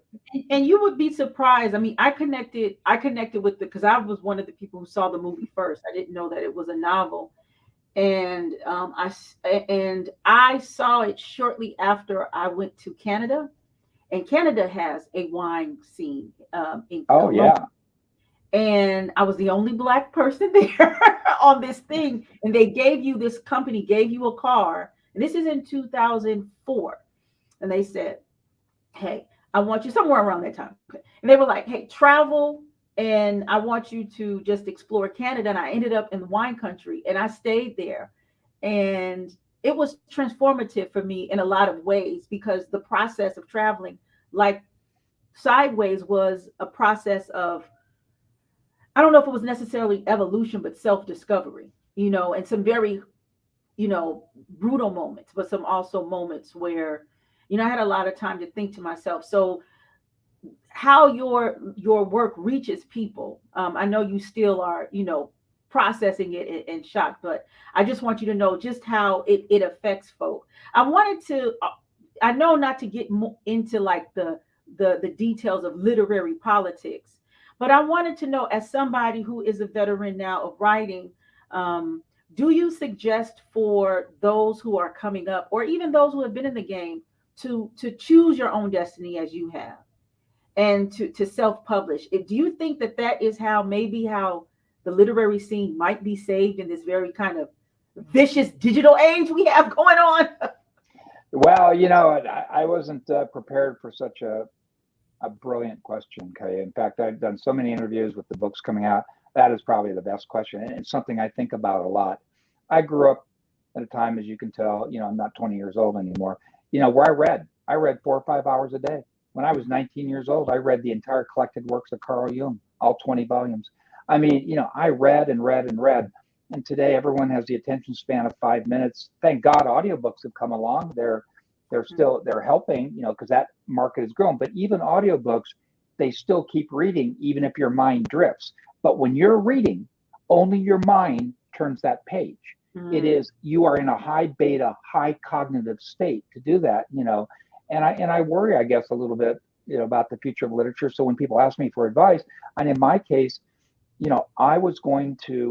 I didn't care by age 17 when I had discovered some great writers and whatever. I remember first class I had at the University of California, San Diego. I mean, I remember reading Sons and Lovers by D.H. Lawrence. I remember reading Richard Wright's Black Boy, which, these powerful novels, whatever. I want to be that. I want to express myself in some way. You've got to find your own voice. And sometimes people find it early, like F. Scott Fitzgerald. Others take time to find it. Some are natural, gifted, born writers. Others got to struggle with it and to find your own voice. But we live in a world where, I read this the other day, that there's more content spewed on the internet every 48 hours than the entire 20th century. Wow. So, okay, on one hand, you've got gatekeepers. So now we're getting deep into it. You used to have gatekeepers and they kept people out. In fact, they kept people of diversity out. So that wasn't so good, whatever. It used to be kind of a New York white male literary scene. And I can say that because I'm a white male, so whatever. But, and film was the same way too, so that, the good news about digital is giving everybody a chance. The bad news about digital is it's giving everybody a chance. Everybody now is a content producer. Everyone wants to do things and not, I don't want to stop anyone from having, but, I think you have to try, to not think about recognition or fame or money. And I find too many people, they've actually put that ahead of actually writing a book that, touches people, moves people, a book that they maybe wanted to read, finding their voice, and then let the other stuff take care of itself. And you know what? You might have early success. You might have success after you're dead. I don't know, but if you're just trying to play to the market, okay, I'm going to just write horror because horror is really big right now. Well, guess what? You and a million other people think the same thing. And I don't think that way. I try to go my own separate way and try to find my own voice. And, I got lucky because a movie, if it's successful, will hoist you to Himalayan heights. It will change you, and it changed a lot of people. And the fact that it changed people in the wine world obviously gives me now a place to go to sell my wares. I mean, if you want to call it that, So it's a really great question. It's a tough time, and I worry about the fate of literature. I mean, young men 30, 40 years ago, they read books and maybe they went to films. Now they play video games. And that's just mind numbing and whatever. And that's sad because I'm not a Luddite. I'm, I adopted computers a long time ago and everything else, but I mean, I don't think anything really replaces reading, what it does for the maturing and the evolution of your mind, especially young minds. Nothing. So when you've got these, these devices, and they are working so hard to keep you here, and everything is fast and moving fast. When are you just going to sit down, slow down, and spend 2 hours and just subside into a book and come out of that world, maybe, like you say, transform, maybe levitating? I used to come out of books like, oh my God, I feel like I'd actually had advanced myself, and by my own self. Like I'd pulled myself up by my own bootstraps. So I really worry about this, this world of, of devices and short attention spans and, whatever. I also, I don't want to get into politics. I also worry about the world of hypersensitivity about a lot of things too. I don't like the censorship side that I'm also seeing too. But I don't know. I feel for young writers trying to come up right now. They can self-publish, but try getting people to buy your books, because now everyone can self-publish. In fact, I don't know if you know this, but 2 million books were published in America last year. Oh, wow. Yeah, there's more people writing books than reading them. That's true. Well, think about it. People over 40, they grew up reading. They weren't addicted to the internet. So now they have that. Some of them have that facility to write. And young people are growing up without the facility to read because they're just sitting there and just scrolling on, whatever they're doing. I'm generalizing. Obviously, there's young people who do read and do read deeply, but not like I did, because I didn't have any other choice, but I wanted to write. And I think, look, if I were to give a piece of advice, a concrete piece of advice, actually, I don't look at the marketplace. I don't care what the marketplace is. I really don't. But I would say quantity over quality. And I'll tell you why. I know that sounds counterintuitive, maybe even paradoxical. But, and I think you've got to read, because remember, as with painting, those colors, those oils, that's all you have to work with to express whatever your image is. With writers, we have are words. We don't have, that's on our palette. We only have words. So you better have a command of the language. You better, and you're going to get that by reading. You're not going to get it by, just, going on TikTok or going to a dictionary, but I would say quantity over quality. And I'll tell you why, is because I think you can always go back and rework something and revise something. I mean, there's famous writers who write 1 page a day and they keep tinkering and tinkering. I say, get it out, get out your voice or whatever, and try to find your voice and swim your way as hard as you can, run your way as hard as you can to that voice. And then you can always go back and fine tune it and hone it. That's, if I were to have any advice, I'd say pour it out. And also I'd say, don't be afraid, take risks. Don't be afraid. These people, everyone's a naysayer. Everyone is there's rejection everywhere. Even my ex-wife told me to burn sideways. She told me to burn this book. And she is right around the corner from you right now. One of the heaviest people in NYU. Wow. Yeah. I mean, I didn't mean that, Yeah. Oh, no, look. Okay. No, I'm kidding. I know. And if you see her, just say hi. Don't tell her I said that, But it's a true story. She did. She said, this is going to ruin your career. I said, Barbara, I don't have a career. I have nothing to lose, right? Right. Yeah. Exactly. And on top of that, my agent loves it. But for a year, nobody wanted it. We went out to film and to publishing. I have over 200 rejection letters from major publishing people on 3 and 4 sets of submissions. In fact, they're in my archive. If you're ever feeling low, Kaia, go to the Rex Pickett papers at UCSD and look at those. They're in there somewhere. Wow. Oh yeah. I mean, yeah. And I back in those days, they would give you your agent would send you the rejection letters. They would go to your agent, and then he would forward them to you, and then you'd have to read them. Dear Mitchell, why did you send me this total fucking piece of shit? And then he would write it, in short, his handwriting. Chin up, Rex. Yeah, right. Yeah, chin up. Rex, let me chime in so the audience, this is Rex Pickett, author of Sideways, a trilogy, and you are one of the most down-to-earth people that I've ever met. I mean, we don't rehearse our show. We just come right out, and I can sit here and talk to you I'm more of a cognac man, but you drink the wine, I'll drink the cognac. You are you have an amazing aura about you. I don't know what Kaia is feeling off, but I'm just enjoying how you just opening up. Thank you. This is who I am, and what's funny is that this is what makes I guess maybe, or what made, I guess, the legacy film of a lot of people, Paul Giamatti, Alexander Payne. It's their legacy work. It's Alexander's best film. I guess it's my legacy work or whatever, but, I think you have to risk the personal, but then see, after that, then they want you to calm down and not be this person anymore, Doug. Mm-hmm. And I say, well, wait a second. See, that's the person. I don't put on this like I'm an actor. This is just who I am. I'm extemporaneous. I'll keep it within certain boundaries, but the truth of the matter is, I'm going to tell you honestly what got me to where I'm at, whatever. And I think that down to earth thing, Doug, what a compliment. I think it's a compliment. I know there's other people out there saying, hey, Rex, you don't go too far here, whatever. No, you tell me not to go too far, I'm going to go farther.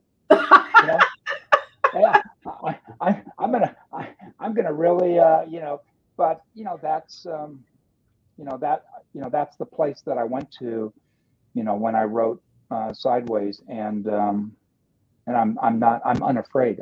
I'm fearless. I mean, when you don't have success, it's hard, but when you finally have had success, then of course, to quote Elizabeth Taylor, success is the best deodorant.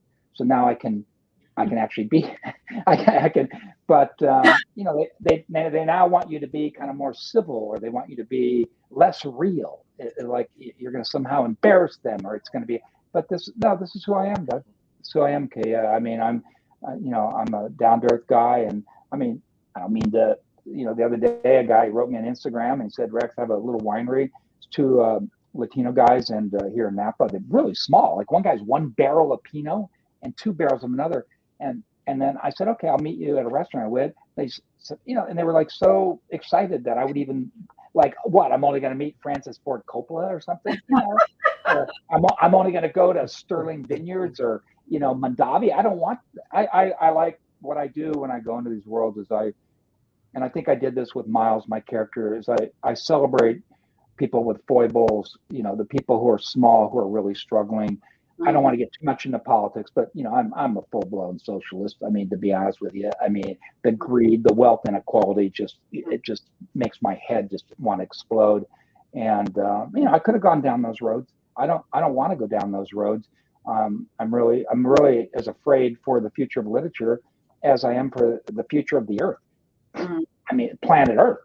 And this comes out in Sideways, New Zealand. Miles is in the south of the South Island. The next jumping off point is Antarctica, and he's wearing a beard and he's in the middle of winter.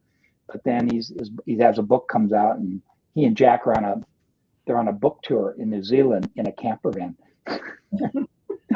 And Miles, he has a special needs cat. Wow! Wow! His name's Max. Oh, that's super cool. Yeah. And so he's a character. So, and I had to go there, and I was there for 6 months, and it was in the dead of winter in a camper. It was pretty rough. And I don't know,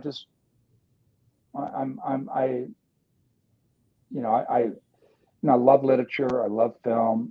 I love wine. I think that one of the problems I have with wine, is that, with literature and with film, there's a democracy. We can all read Jane Austen, we can all read War and Peace, we can all read, these great writers, but we can't all drink Burgundies, and to develop that palate, we can all see Fellini's 8.5, we can all see, Spike Lee's, whatever she's got to have, but we can't all drink the finest wine. And that bothers me, that there's an elitism in there, So I try to keep it, I don't know, I just, thanks, Doug, for saying that. I try to be real. I try to tell it like it is, and I'll accept the consequences. And I have, by the way. I wrote a 3-part article in Huffington Post that just slammed the publishing industry for what they did to me on Sideways. And it's, it's a long story, and I name names and stuff. But, maybe I regret it. I'm withdrawing a little bit from that. But in terms of who I am and where I'm at, in New Zealand, it's also nakedly personal. Mm. It's where I'm at, sure, through the character of Miles, but that's who I am, and I'm still struggling, and I'm still out there, and trying to write these books, and I'm not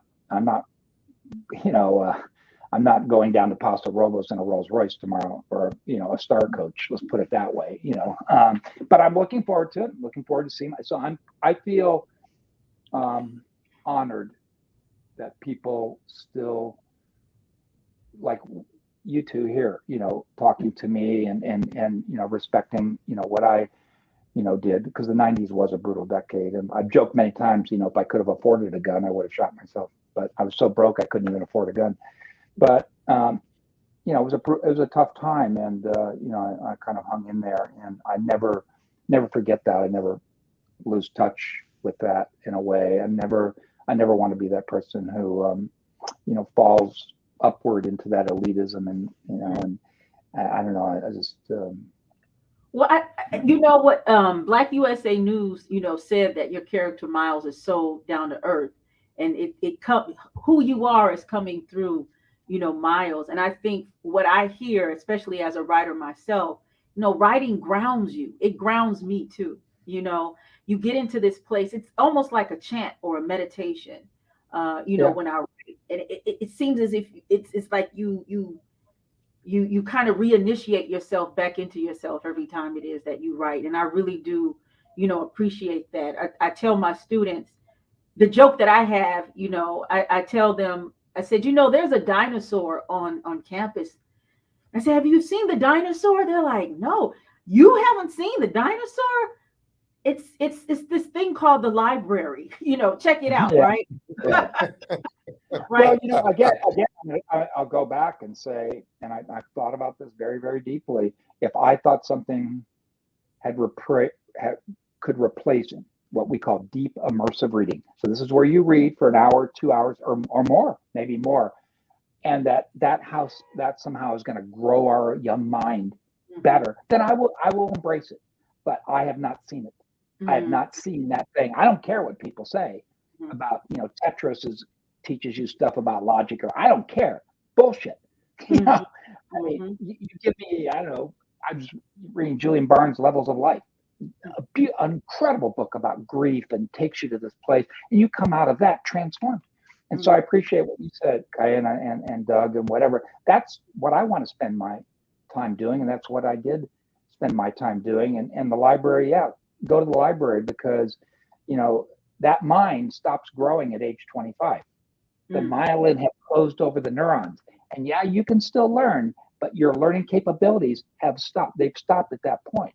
And if you're going to spend all that much of your youth where those neurons are popping and you're learning all kinds of behaviors, blah blah blah, you're learning the wrong behaviors, because God help you at age 25 when TikTok isn't making it as an influencer. You know what I mean? And then suddenly, oh my God, I actually have to have an interaction. I have to actually articulate myself. I have to actually use words to get across my thoughts. So, maybe that sounds a little old school, but I really believe I agree with you. I appreciate that. It's, I don't know how, the Black experience, I don't think I could even really know what that's like, even though, I had a Black girlfriend for a while. She went to Chile with me. She was with me in Chile. Yeah. And she was great. Yeah. But I remember always asking her, not to get on that subject, but I said, what is it, for you about being Black, and what is it, you would like me to know, or whatever. She goes, I would like you to just not think of me as Black. And I always remember that. Always stuck with me. Just think of me as a person. And that's, always saying she's a really, really good friend, and she's really smart. And, but anyway, so I don't know, I know some people think that my dad was Wilson Pickett. So, I get that joke all the time, Hey, look, you never know what happens in these sheets. Okay. Yeah, you got a good point there. You got a good point. But I think the fact that that Miles is filled with a lot of struggle and strife, and he's dealing with it in the only way he can, which is through words and abstraction and being able to bring voice to it. I think I don't want to say that that's necessarily relatable to the Black experience. I will leave that up to you to say that, because it's not my place to say it. But maybe that's what it is. He's struggling. He's kind of down, and it's let's face it. There's some people born with privilege in this country, and we know who they are, and they do have a leg up, especially, by the way, in film and in TV and in other places. They definitely, Nepo is big, and I know I lived it for a long time, and I didn't grow up with that, at all. I grew up middle class in San Diego in a suburb, and so I don't know. That's my ex-wife. You can tell her this. She said to me, I said, I don't really care about money. All I care about is free time. She goes, that's because you have middle class dreams, Rex. She comes from upper middle class, so she has a home in Connecticut, and NYU gave her an apartment in West Village or whatever, but I have middle class dreams, Kaia. Yes. But you know what? See, they're gonna remember this, right? That's so right. Isn't being remembered, isn't that important? Isn't like, touching people in a way? Isn't that really, I don't mean to sound corny here because it doesn't really sound like Miles, Rex, whatever. But actually, no, that is. And I've said to people, I do not give an F about money at all. I don't care, whatever. I care about one thing, and that's free time. That's it, free time, because free time. And so I say to all your aspiring writers and your students, tell them this, try to find a way to get free time. I don't care how you do it. I don't care if you got to take out credit cards and then stiff those murderous, usurious banks, those institutions. I don't care if you got to get it from that, whatever, but you got to find free time in order to apply your art. But then don't waste it playing video games, and don't waste it, TikTok or whatever. Read and engage with something that's deeper and more profound in a way, and you'll come out the other side, I think, a changed person, a bigger person, someone with a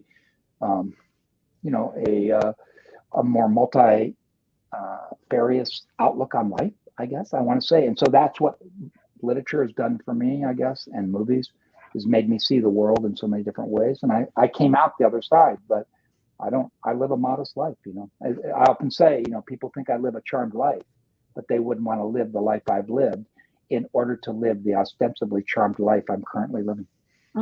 So Rex, let me ask you this, right? So I think Doug likes a good, would you say a cognac?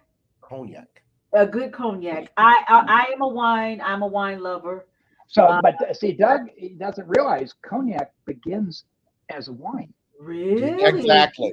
There you go. It begins as wine with different grapes, Melon de Bourgogne, and then what they do is they make a still wine out of it, and then they distill it. Right, Doug? It begins as wine. So anyway. Oh, so I'm definitely learning. Doug just is boiling his wine for hours to get to his cognac.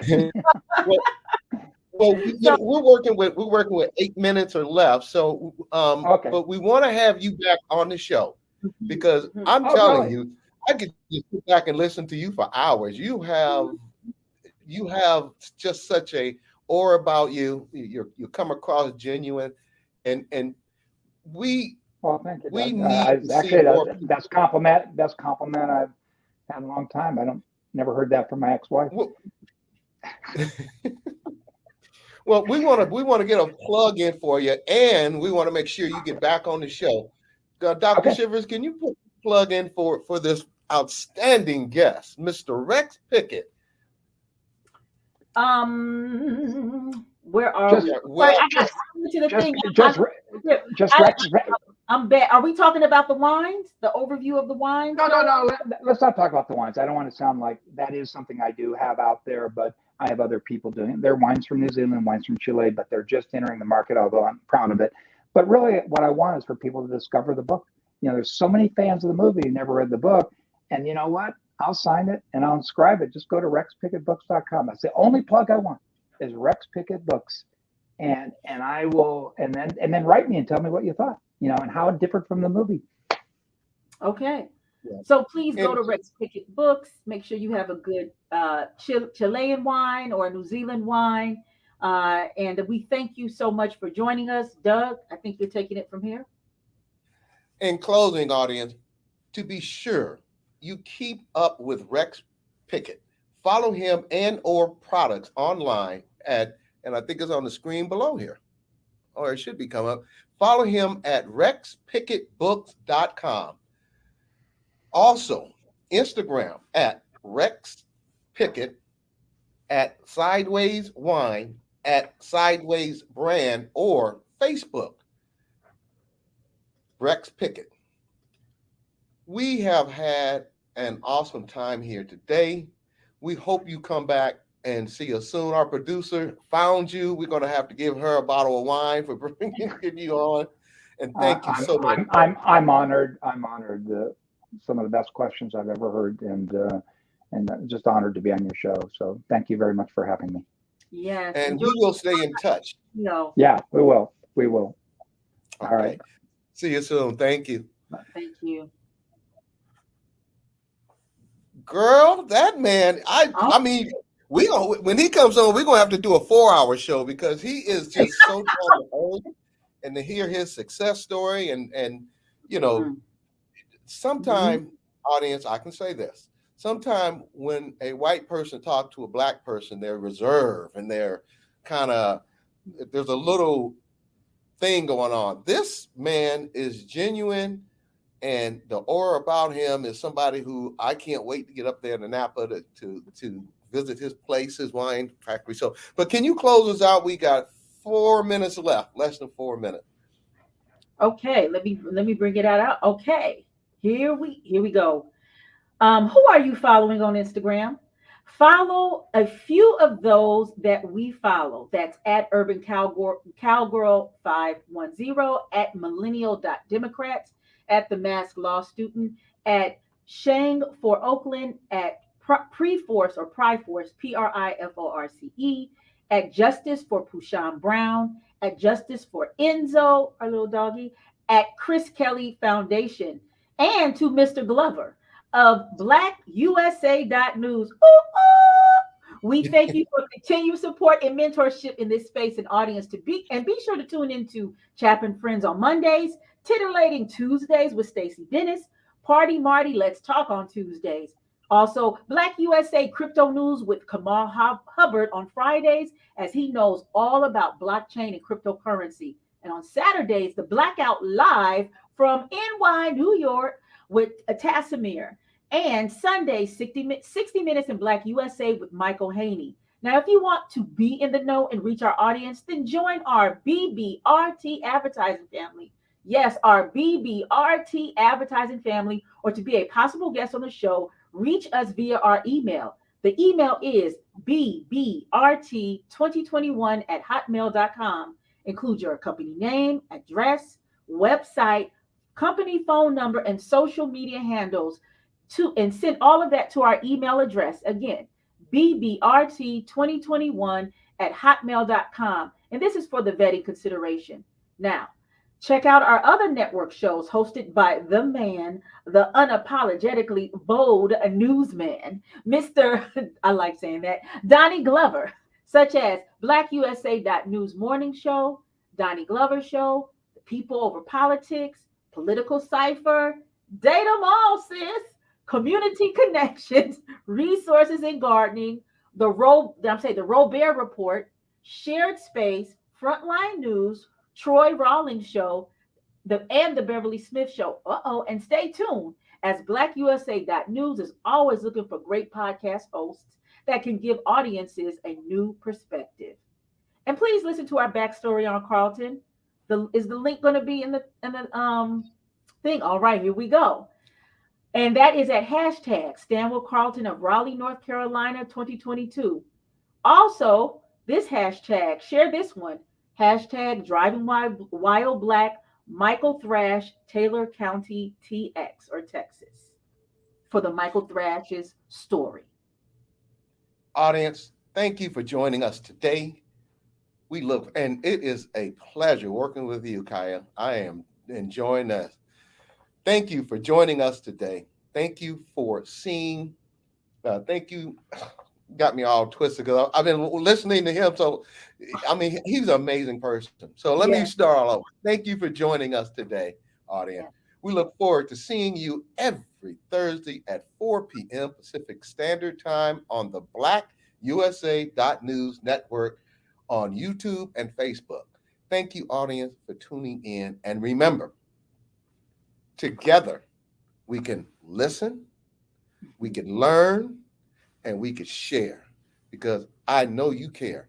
This is Doug Blacksher and Dr. Shivers of the Black Business Roundtable. God bless. Stay strong. Have a great week. We'll see you next